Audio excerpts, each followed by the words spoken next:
Hi and welcome to NWTV.biz. We make online corporate interview videos for Northwest UK business. This is a regular show highlighting forward-thinking successful companies in our area. We have massive social media reach and all our videos are highlighted on YouTube, Vimeo, Facebook, Twitter, LinkedIn and bookmarking sites like StumbleUpon and Dig and many others.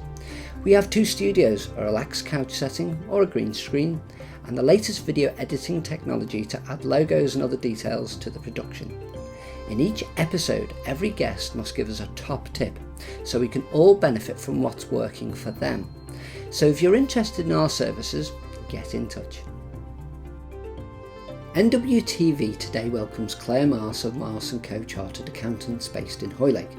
She has 20 years experience with clients ranging from owner-managed to multinationals and now has her own practice set up in September 2011. She is very familiar with the challenges faced by new business owners. Welcome back to NWTV.biz. We're here today with Clare Maass, a chartered accountant with Maass and Co Accountants. Welcome to NWTV, Clare. Tell me, did you always want to be an accountant? Funnily enough, no. Really? Why is that? I didn't really know what I wanted to do, but what I did want was to live in London. Really? So I was at Manchester University, and at the time, accountants were employing a third of all graduates. Really? So I thought, I can get a job in London.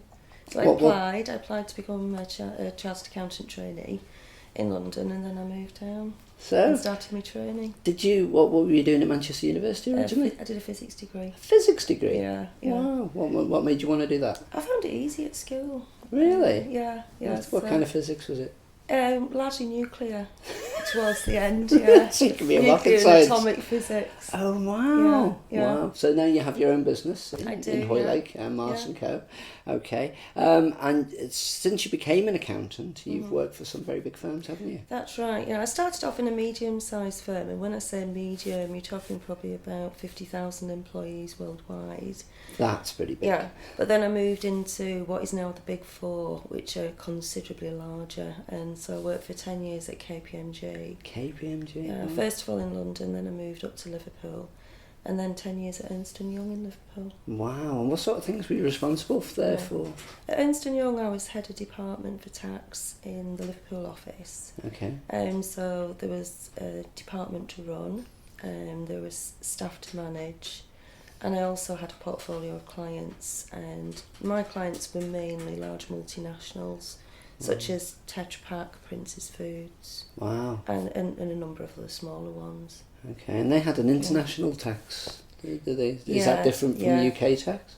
Yeah, it's very much different, because when you're looking at a multinational, you're looking initially at the UK part of a much wider business. Okay. So, for example, you would look at the end of the year, they prepare their numbers for the year and they have to report them to their head office, which could be in Japan, for example, or Germany, certainly another country. So our role would be initially to plan the year end to ensure that we took the maximum relief for tax, and then we would help them with reporting their numbers to the parent company.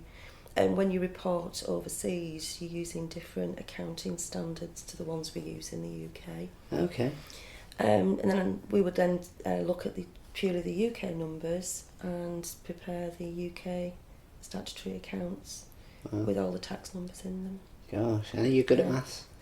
Yes, I am. But strangely enough, you don't have to be a maths whiz to be an accountant. You have to be what I call numerate. Numerate. So you have to have a good feel for numbers. Okay. Yeah. And be able to work with numbers. But there's an awful lot of accountancy and tax work which is based on legal. Okay, so you have to be a bit of a lawyer as well. Yeah. I mean, particularly with tax, because tax is derived from tax legislation. Okay. So we tend to spend quite a lot of time with our noses in books. Reading tax legislation. Right. Yeah. Okay. So why the move from these large multinationals to your own business? Why did you? There comes a time in the life where you want to have a change. Really? And it was a time where I had to decide: do I want to do this in this big organisation for the rest of my working life, or shall I do something different? Okay. So I decided to set up my own practice. Okay. And it is very different from what I was doing before. Really? In what way? Very different market. I'm working with the SME market, so small and medium-sized businesses. Mm-hmm. And largely I'm based in Wirral, so most of my client portfolio now is in Wirral Peninsula. Okay. Up to Chester and some in Liverpool as well. Okay, super. So, what would you say is I mean, I find that the accountants now, the more successful ones, have more of an eye on the person's business as much as the numbers. Is that where your firm's going? I think a good accountant should understand the business that the client has, and also you need to look wider. You need to understand the client's more personal circumstances. If you look at a typical business, it may be family run, family shareholders, and you need to understand the relationships between the people. You need to understand what the aspirations are for the business in order to be able to advise effectively. So it's not just like my old job where I only needed to understand the business. Now I need to understand the shareholders and what they the individuals. Yeah, and what their financial circumstances are. And that can make a difference to them. Massively, yeah. I mean, I could give good tax advice to somebody when we're coming up perhaps to the end of the tax year. I always look at my portfolio, I'll talk to my clients. And what I'm looking to do is to ensure that they pay the minimum amount of tax. Okay. By using basic tax planning, which is usually about timing of when you extract money from a company around the end of the tax year. Okay. Now, basic tax planning can save you up to 25% of your tax bill, and in a company the tax bill is 20% of the profits. So if you can save a quarter of that, it's a significant uplift in the amount of money in the company. However, I can give good tax advice, but it may not suit that person to take the advice. I may say to them, delay taking money out of the company until after 5th of April. Okay. But they may need that money, so they may want to take it anyway, and then we can explore things a bit deeper. So there's an intrinsic value between the two. Yeah, right, I see. Yeah. One of the questions, and now that we have an accountant on the show, I wanted to ask that a lot of smaller businesses, one of the questions they often ask is, how do I price my business? I mean, because a lot of people are coming from hobbies, perhaps they've made their hobby into the business. What advice would you give people to price themselves correctly? First of all, do good market research. Okay. Most businesses will be able to do market research to see what their competitors are doing. And then if they feel that their product is worth more, they then have to think about how they differentiate their product from the other products on the market. What's the USP as such, yeah? Yeah, I think so. And of course, in the early stages, it's a case of building up reputation. So you may not be able to charge the higher prices initially, but once your reputation's established and you have testimonials, you can then start to look to actually sell the value adding that you're putting into your product. And word of mouth is just, it makes you feel so confident, doesn't it? Yeah, it's the most valuable form of marketing, word of mouth. Great. The other thing I would say is do a business plan. Okay. Yeah. People tend to think that they only should do a business plan if they're looking for grant funding or for bank funding. Yeah. But really the business plan is a tool for you and your business. You can project what you expect your expenses to be. You can project what your income is based on the prices and the volume of sales that you're going to make. And that will give an indication of whether your pricing is sufficient to give you the profits that you would expect. Oh, I see. Yeah. Now I know small businesses change a lot in the first couple of years, and my business plan has changed. If I went to it today, I find things I'd like to change about it. So, that's normal for most people. Oh, absolutely, yeah. When you're setting up in business, particularly for the first time, the business plan with the best efforts will be a guess. Yeah. And as you learn more about your business and you learn more about your market, the business plan does need to be revised. Yeah. I would say for a business that's in the early stages of setting up, and certainly for the first 2 years, the business plan should be looked at least on a quarterly basis and revised. Right. When a business is more established, I think you can put that back to an annual review. Yeah, yeah. But certainly if you're in the early stages, or you're in a time in your business where you're going into a next phase of growth perhaps, that business plan can become a very effective tool. Right. Okay. Well, I change mine constantly. Small businesses follow the money, don't they? That's something that they do. But presumably your business has changed a lot from how you originally planned it. Oh, absolutely, yeah. As you've grown to understand the market that you're operating. When I was so proud of my first business plan, and then 6 months down the line, I was like, that old plan's rubbish. This is the new one. So. But it was good at the time. It was good at the time. It's always as good as it is on the day. Yeah. Okay, so everybody comes on our show, gives a top tip. What top tip have you got for us? Lots to choose from in tax. Right, I can imagine. Lots to choose from. At the moment, there are a lot of new businesses starting up. My top tip would be get some advice from an accountant very, very early on when you're planning your business. Okay, before you've even registered. Before you start trading, talk to an accountant about whether you would be better off setting up as a sole trader, a partnership or a limited company. Right. Depending on circumstances, it's quite often better to set up as a sole trader initially. Okay. There may be that you have tax losses in the first period or two. Okay. Particularly if you have a high level of expenditure on equipment. Okay. And maybe vans, that type of thing. And you can, if you've had employment and paid tax, you can use those losses and claim a tax refund. Okay. Which you can't do if you've got a company. So it may be advisable to get somebody to look at your business plan, assess whether you're likely to have tax losses, and then make the decision about whether to go down the sole trader route or the limited company. That's good advice. You can incorporate a business later. So maybe after a couple of years when you're getting steady profitability, incorporate then, because once you've got decent profits, you do get more money after tax out of a company than you do as a sole trader. That's great advice, because when I set up, I set up my bank account as a sole trader, and then they couldn't change it to a limited company. Yeah. So now I get letters saying, well done, you're doing well in business from one account, the other one saying you've put no money in because it's a sole trader account, which is really crazy. Yeah.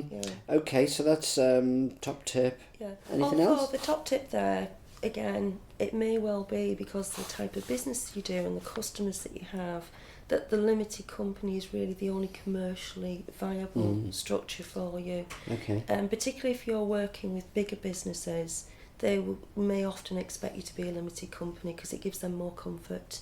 Right. Yeah. So the tax advice may be contrary to the commercial advice then. Oh, I see, okay. Yeah. So don't base your decision purely on the tax. Super. Yeah. Now, in previous conversations with yourself, you've given me some great advice about flat rate VAT, which can actually save you quite a bit of money. Can save you quite a bit of cash. Okay, so it doesn't work for everybody. Right.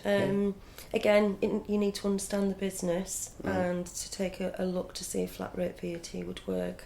Essentially, most people try and avoid VAT registration for as long as possible. Okay. At the moment, the VAT threshold is £73,000 turnover. It's going up to 77. With flat rate VAT, it may well be worth looking at voluntary registration. Mm-hmm. So even if your turnover is significantly lower than the threshold, consider it, because you then would charge VAT on your sales, but you wouldn't pay all that VAT over to HMRC because you use a flat rate percentage on your sales. Okay, so you might be 15% and you're pocketing the 5%. Yeah. I think for printers it's something like 9% and a bit. Depends on the business. There's a list on the HMRC website. Now, as I say, it doesn't apply to all people. It doesn't work for everyone. Right. If you've got a business where you've got very high overheads, flat rate won't work. So you're looking for businesses with a profile of very low overheads compared to the sales. Okay, so that would be a lot of sort of small businesses, wouldn't it? Yeah, and they would benefit from the flat rate. Yeah, and you can use it up until your turnover is £150,000. It's designed for small businesses to make their VAT returns simpler. Right, okay. It's to help them and to help them with their cash too. Fantastic. So you work out of Hoylake? I do. So whereabouts are you in Hoylake?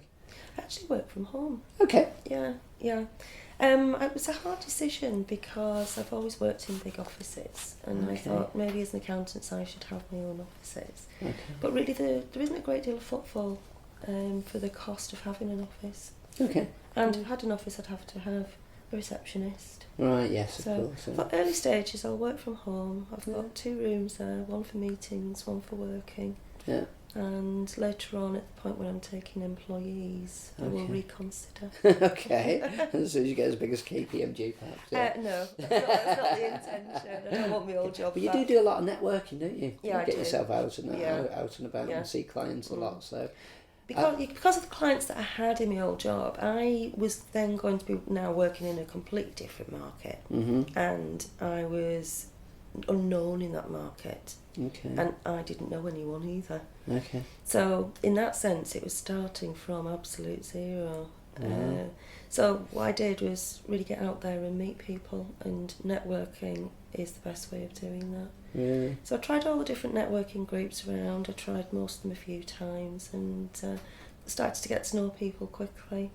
And it's amazing what a small world it is out there. You start to see the same faces, and it starts to become a very comfortable and pleasant thing to do. Right. So overall, you say that opening up your own business and starting from scratch has been a challenge, or has it been really enjoyable, or were there times when you were thinking, what am I doing? I always knew it was going to be a slow start for me because, as I say, I didn't know anybody and they didn't know me. So I had no reputation in the market that I wanted to operate in. So I knew it was going to be a slow start, and it was a slow start because, particularly with accountants, you're asking for people to take on a long-term engagement. It's repeat business, and it's a position of trust. Sure. Yeah. So I didn't really expect to get a great deal of business in the early months, and I was right. Okay. Right. But then suddenly, with getting to know people, getting reputation within the market, the work started to come, and it's flowing nicely now. Yeah, sure. It's word of mouth, it's building well, yeah. And of course, with the experience, 20 years with Ernst & Young KPMG, that's got to be very useful for you. Yeah, it is, because it differentiates me from other people. Super. Yeah. Okay. Yeah. So if you want to get in touch with Claire, her email address and website will be on the screen right now. So get in touch. Cheers.